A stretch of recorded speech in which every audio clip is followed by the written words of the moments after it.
endeavors of the ancient world. The historian Flavius Josephus records that Herod began the work in 2019 BC, in the 18th year of his reign, with the goal of pleasing the Jews, solidifying his reign, and leaving a mark on history.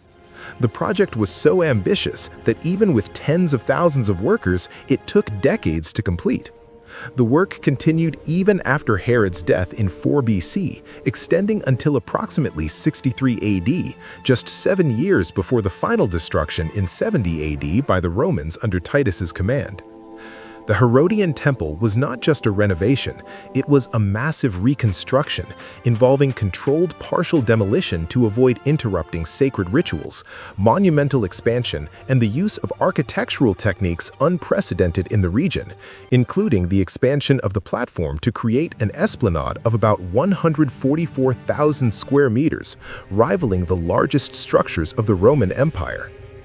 Herod began the work by rebuilding the Mikdash, the sacred building, the area that contained the holy place and the Holy of Holies. To avoid causing religious panic among the Jews, he started by training about 1,000 priests as skilled masons, ensuring that only they handled the inner sacred areas. This prevented profane hands from touching the most sacred areas. Only ordained priests could handle the inner stones.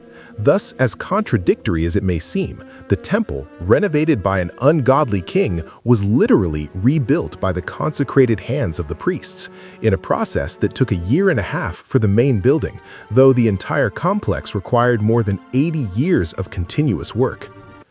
The expansion of the temple platform was one of the greatest engineering feats of antiquity.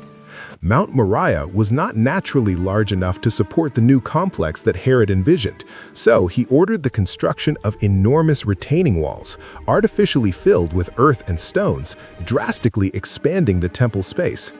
This is how the gigantic esplanade was formed, today known as the Temple Mount, with walls that still survive in parts, such as the Western Wall.